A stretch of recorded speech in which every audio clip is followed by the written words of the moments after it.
He says that once we digest the implications then of these three elements, we might anticipate that the divine command theory will draw, here it is, fire from critics, right? Especially non-theists.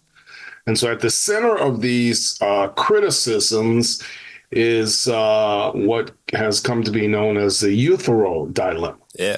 And so a Christianized version of it asks something like this: does God command the good because it is good, or does something become good because God commands it? Right. So notice we have two options, dilemma, right?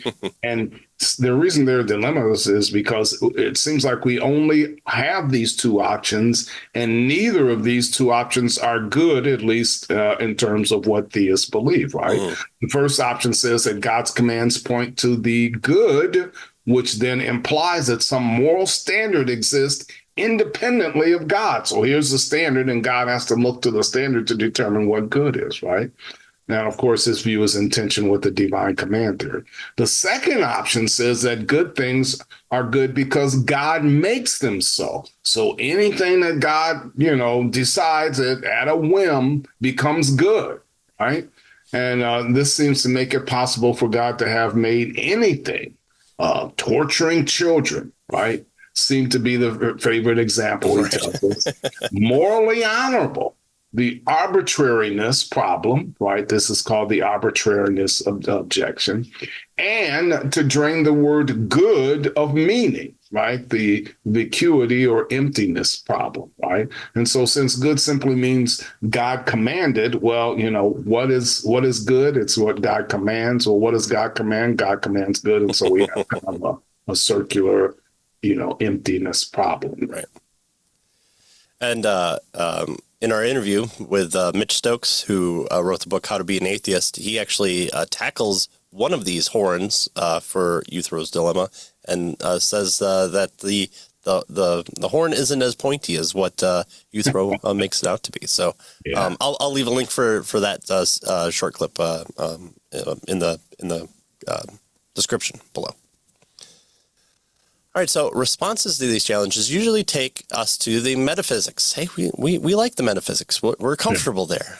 And I think what he's looking at here is actually metaethics. Oh, yes, metaethics. Yeah. Yes. So the things above that we're talking about, which studies ultimate ethical foundations. Divine command theorists note that common ethical ideas and activities become incoherent if we discover that they lack a trustworthy foundation. The foundation. That's a key phrase for us.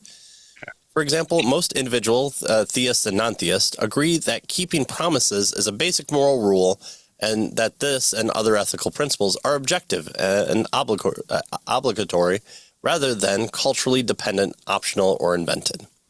Advocates of divine command theory argue that without some transcendental foundation, it is difficult to envision an adequate and objective ground for the binding nature of these rules. And so, oh man, and now, so we're talking about foundations, we're talking about transcendence. Oh man, I don't know. I'm not trying to be swayed early, but they're using a lot of language I like here. And in contrast, Christianity's God, a sovereign, personal, and moral being, provides explanatory power for our senses of the universality of and obligation to moral rules.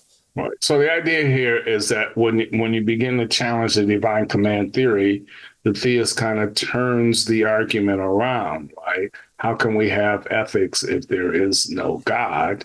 We have no foundation for ethics if, there is no person who gives us the values that we say that we want to have. And so that's one kind of way that the ethical theorists attempt to deal with it. He calls it the meta-ethical approach, right?